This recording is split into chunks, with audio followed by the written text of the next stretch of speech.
Sulfonation is one of the last reactions we're going to look at that follow the EAS type in the first part of Chapter 17.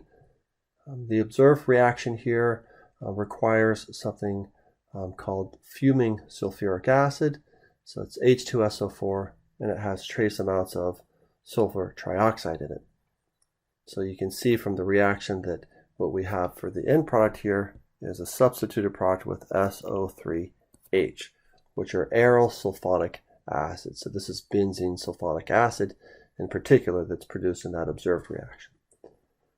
So the mechanism for this thing is fairly straightforward.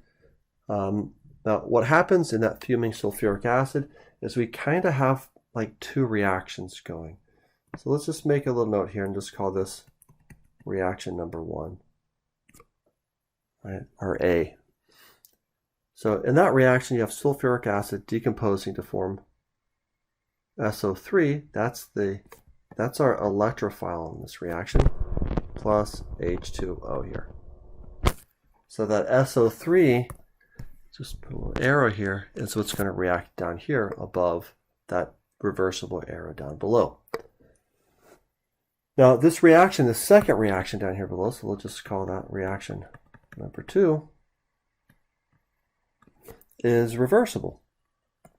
So that SO3 has this Lewis structure, and we're going to swing around and we're going to do that. And when we do that, we're going to push a set of electrons onto one of those 3 oxygen atoms.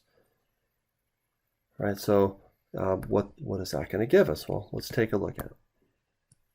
So we're going to have our double bond here, double bond there, down here an H with a plus charge. Here you have an H, and then we have our SO3 group here. So sulfur, oxygen, oxygen, and then O minus down here below. So these are going to be our sigma complexes, and I'm not going to take into account the resonance that you get and the sulfur attachment on here. So let's just look at the sigma complexes in particular. So coming around and doing this, right? So plus charge here.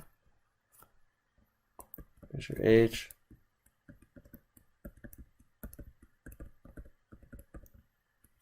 And then last one right over here.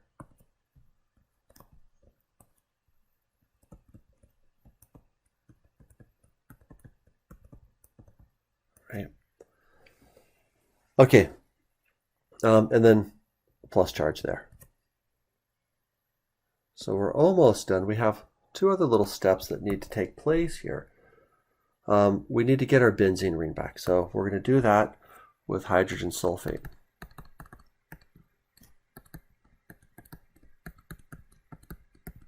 So we're going to take that, and we're going to swing around and grab that H, and then those are going to go right there.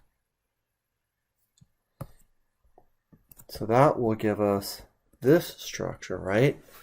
And then we're going to have there our SO3 with a minus charge. So now that I can fit that all in, I'll put in all the lone pairs there. We're really done, but the last step here is that oxygen with a negative charge needs to get protonated. So we're going to grab an H from H2SO4. So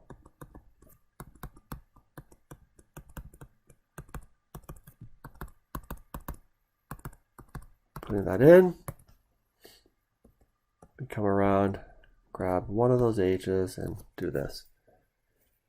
All right, so then our final product for that reaction is going to be our benzene group back, and then we're going to get an SOH here, and often we'll write that out is just right like a ring and maybe SO3H. So don't forget you got that H in there. Now, this reaction is reversible, and we'll see that we can use that to our advantage for multi-step synthesis reactions sometimes. So the reverse reaction of this thing is called D-Sulfonation. And remember that those reactions that we looked at up above on the previous page, they're in equilibrium. Right? We had that reaction number 1 where we had that decomposition of sulfuric acid. And then reaction number 2, where benzene plus SO3 gives you the benzene sulfonic acid.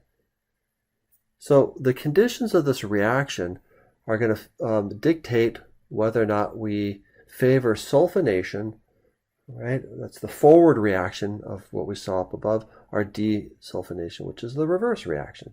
Because these reactions are in equilibrium, we have to consider Le Chatelier's principle. So there's 2 cases or scenarios that we can have reaction conditions. So reaction condition number 1 would have concentrated sulfuric acid. So if you have concentrated sulfuric acid, Le Chatelier's wants to make more sulfur trioxide, right? It makes more product. That's the effect on reaction number 1. Now, if you make more product for reaction number 1, you're increasing SO3 in reaction number 2. And that makes Le Chatelier's shift to the product side. So it increases the sulfonated product here. So concentrated gives us the sulfonated product. Now, in case number 2, if we decrease the concentration of sulfuric acid, in other words, use a dilute form of H2SO4, if we use a dilute form of H2SO4, then we shift the equilibrium to form more H2SO4. So we decrease the concentration of SO3. Right? And that's the product of reaction number 1. It's a reactant in reaction number 2. So if we decrease that concentration, then the Le Chatelier's shifts over back towards the benzene, or the D-sulfonation product. So the reverse reaction of this thing is fairly straightforward. I do want to take a second and walk you guys through it just to take a look at it a little bit here. So let's take a look here at that product that we got from that top reaction. So right here's your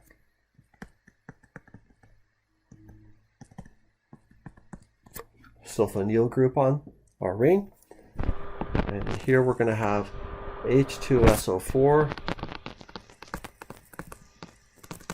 dilute. So that means that we're going to have H2O there also. And we also have HSO4 minus present in that solution.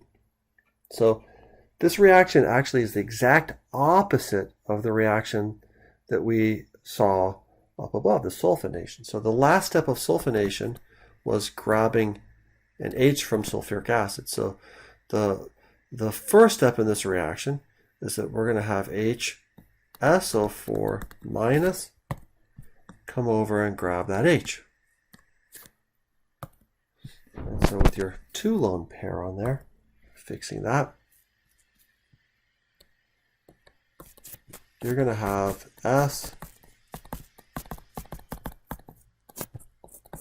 SO3 minus on your ring.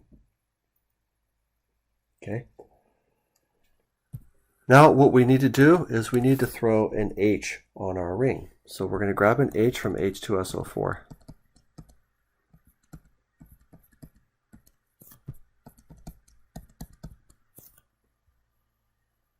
Right. So we're going to do that by taking that bond and swinging around and grabbing that. Right, so what that's going to give us here is this intermediate. And I'm going to write this out still.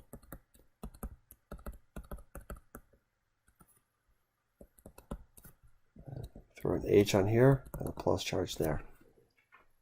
Now we've drawn these resonance structures out more than once. So I think what I'm going to do for this problem is I'm just going to write down here plus other sigma complex resonance structures. Right, if you're just looking at the ring, then there'd be 2 more. So I'll just leave that in here for right now, just to save a little bit of repetition, save us from that.